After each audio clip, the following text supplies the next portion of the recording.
Hi dogs. Did you know that in 2021, I listened to 200 albums? Did you know that? Well, I did.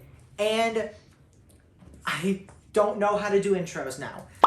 Hey everyone, Othani No Tano here, and I just realized that I didn't do one of these alternate name intros thing in the intro of the video, so you could have done that there, buddy. Also, if you're interested in exactly which 200 albums I listened to before the video starts, here's a little run through of them all. I do not need a voice in my microphone. It's powerful.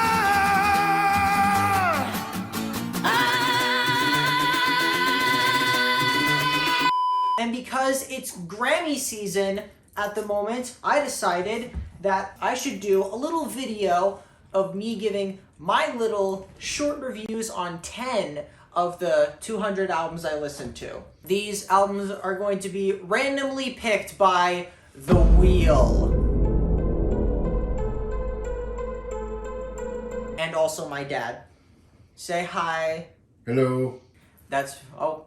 Hello. I got all my notes right here. Because it's 200 albums, I wrote down a lot. Let the chaos begin. Looks like Dream Theater's Falling into Infinity. Ooh, okay. Not really happy that this one was picked because I'm not, like, too into this one. Like, a lot of people love this album because it's Dream Theater in the 90s, but I don't really get too much out of it. Hollow Years and Anna Lee were neat, whimsical tracks.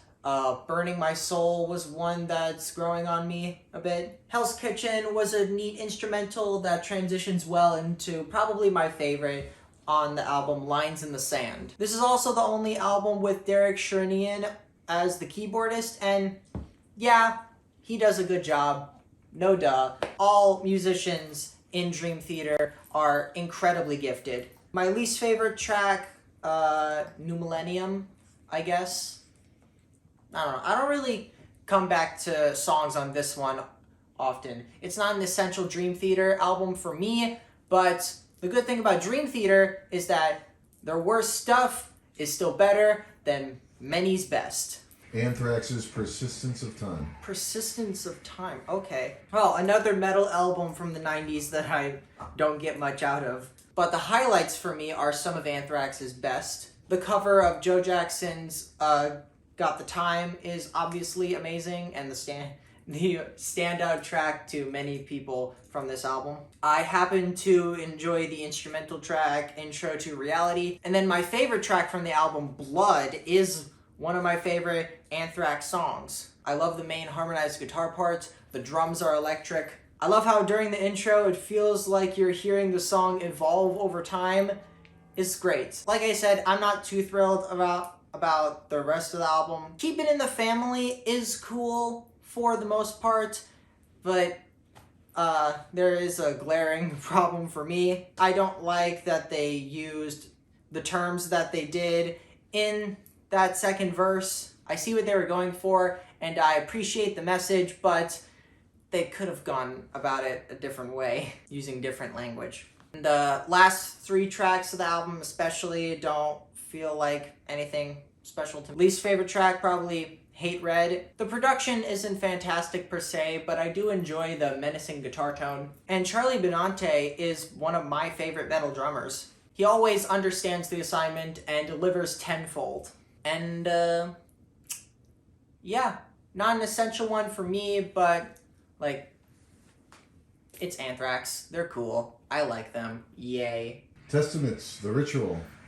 Testament. This is another metal album from the 90s. Why are we getting all these? The difference here, I actually really like this album. This is my favorite Testament album. This is another thrash band from the 80s, and it's the 90s when this was made, and it's pretty clear that the label, like, pressured them into trying to get a more Metallica's Black Album kind of sound. I did find the more melodic venture to come out in their favor. The performances are packed with emotion, whether they're coming from the soothing moments in the title track, the steady deadline, or the energetic agony. The album is also still jam-packed with headbangers such as the popular track from this one, Electric Crown, as well as the closer, Troubled Dreams, which is one of my favorite Testament tracks, along with my favorite from this album, The Sermon. They definitely tried to challenge themselves lyrically and musically with this one. I personally can't imagine hearing the main riff on that song on any previous Testament release. And also, I really enjoyed the lyrics tackling racism in prominent and powerful figures. Though I will say, I don't really care much for Chuck Billy's vocals. Although I do appreciate that he does sing differently amongst the different tracks, which is a clear contrast to the previous Testament releases. Fun fact, did you know Chuck Billy did some vocal work on Marvel's What If? Did you know that? No, you did not know that. Least favorite track, Signs of Chaos, but it's really just the intro track. I do really like this album. I quite enjoy Testament, and I think it's a great listen. Let's hope we don't get another 90s metal album. Lord's Pure Heroin. Pure Heroin by Lord. I really like this album. I actually think this is probably one of my favorite pop albums of the 2010s, to be honest. This album is so good I couldn't find the words to use in my notes. Like, I'm just looking at my notes here and I just put down the song titles as to like put down something to describe them later on. I guess I was just so dumbfounded with how much I like this album. This is my favorite Lorde album. I absolutely love Lorde's subdued vocal work on this. The opener, Tennis Court, is fantastic. Royals is a childhood favorite of mine. Both those two are probably battle each other on being my favorite most of the time. Buzzcut Season's great. Glory and Gore is great. Ribs, oh my god, these are amazing songs. 400 Lux is probably my least favorite, but really it's just the least good. On the song Team, I see what you did there, Lord, with the reference to Dynamite. Good emotion, very good. Like album, very much enjoy, listen to a lot. Ooh, I'm not good at words. Here we go again. The Beatles, Help. Help, okay. At this point in their career, this was their best. Obviously, everyone knows that the Beatles went on to make better albums than this, but this is still a very good album to me. It has that early Beatles charm that I don't see many people disputing. Further maturing their sound and lyrics from their early 60s teeny boppers. They also loosened the amount of covers on this album. Although I will say this is their second soundtrack album, and I do prefer when a soundtrack album does have the songs in the order that they appear in the movie. Great vocal performances all around, as to be expected from a Beatles album. Although, how come Ringo only got to sing covers by this point? Do you know why, Monster? Very insightful. My favorite from this album, I think, is everyone's favorite. Yesterday has one of the most timeless melodies ever written, and also some of the best orchestration of any Beatles song. There's a reason why Yesterday is the most covered song ever, and is worth 19 million pounds. Blech. Piece of my bracelet keeps falling off. That's not nice. How could you do that to Carrie Ann? I also really enjoyed the opening title track. Act Naturally is fun. The Night Before is neat. Another Girl I like. Though I don't think Dizzy Miss Lizzy was a good choice as the closer. I think it should have been Yesterday. Least favorite song, It's Only Love, I guess. I've been singing this album's praises, but this isn't their best work, but it's still really good. Ding dong, ding dong, bing bong. Led Zeppelin's Coda. Coda, oh, interesting. So, if you're not aware of this album, I wouldn't blame you. This is the only album released by the band after John Bonham's death. And most of these songs are from the In Through the Outdoor sessions, which I did really like that album. Although I don't think this album as a whole is better than In Through the Outdoor. I don't think this album is great in general. I do love the electrifying cover of We're Gonna Groove. There's some stellar bass work on Ozone Baby. I like the 50s rock and roll-esque Darlene. And I think I prefer the composition of I Can't Quit You Baby from their debut album, but I do prefer the sound from this version. Throughout the whole album, John Bonham's unique jaw-dropping voice on the drums is on full display, performance and sound-wise, full of expression. But like I said, this is an amazing. My least favorite track, Walter's Walk. It's not an incredible listen per se, but I do think it's an interesting venture. I didn't expect to have guests with me this whole time. Well, aside from Dad, say hello again. Hello. Amy Winehouse, Back to Black. Back to Black? Yay! I love this album. Don't like jazz. Yeah, Amy Winehouse only put out 2 albums, but this one is her best, and also,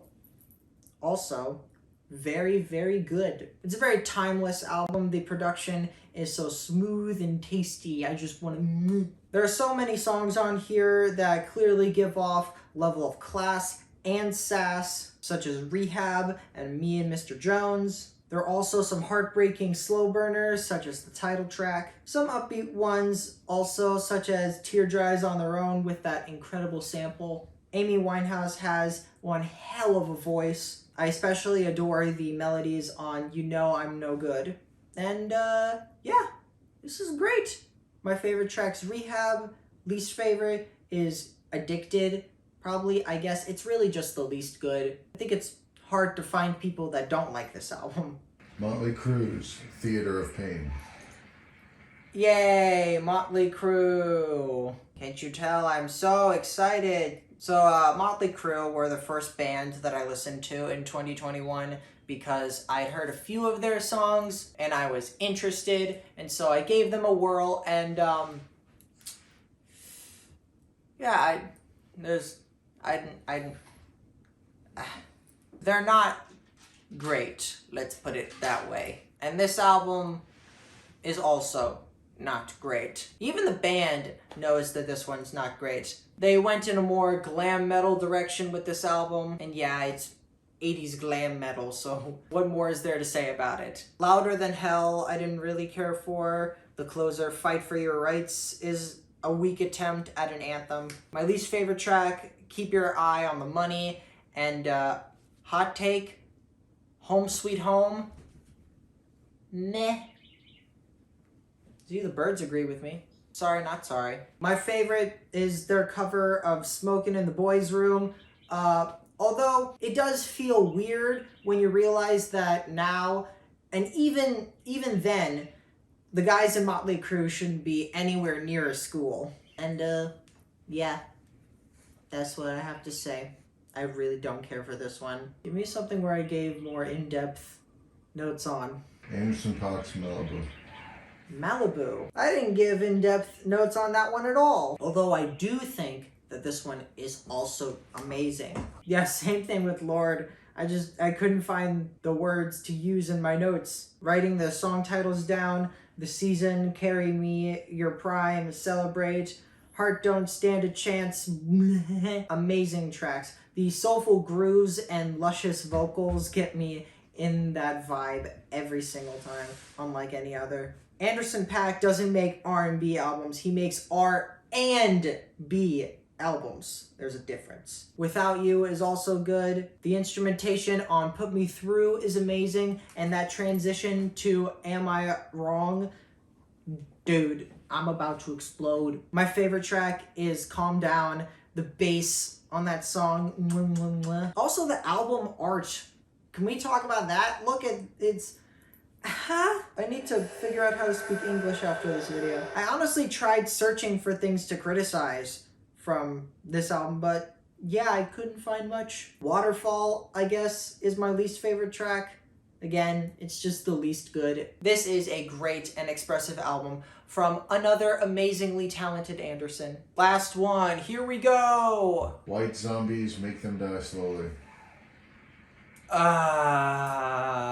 Not ending on a high note. Well, at least the wheel didn't pick Soul Crusher. Soul Crusher was my least favorite album I listened to in 2021, and this one's definitely an improvement. This one marked a transition from the noise rock of Soul Crusher to a sound more reminiscent of traditional heavy metal. The production still sucks though. This album basically sounds like the band made the demos for the songs and then accidentally released those. The slow burning first few minutes of Godslayer were really boring to me. My least favorite track, Acid Flesh, seems like the least focused song on the album, if that makes sense. Although this album isn't terrible, I do quite enjoy the riffs, especially on Disaster Blaster. The menacing intro on Murder World was kind of cool. If I had to pick a favorite, I'd probably go with Revenge because it's the shortest. And I could actually understand what Rob was singing on that one. Speaking of which, I don't like Rob Zombie's voice at all. I like my vocalists to be comprehensible instead of whiny talkers. Also, there are a lot of points where you can hear a southern like drawl that came out, which I hate, but I also think is kind of hilarious. I would talk about some of the lyrics, but then again, I couldn't understand almost any of them, and I don't really care to look them up. Though I will say this, Shania Salt is a cool bassist. But yeah. Don't really care for this one. Honestly, to me, White Zombie only have one good album, and that's the one with the long title. And, yeah. That's the end of the video, I guess. Monster, did you enjoy? So in case you're interested, these are the musical acts that I'm going to be listening to this year. I don't know if I'll do this video again next year. Maybe, maybe not. Who knows? But until then, thank you guys so much for watching this video. If you guys enjoyed, share it with a friend, family, or anyone else. Stay tuned for more videos, and I'll see you all next time. Bye!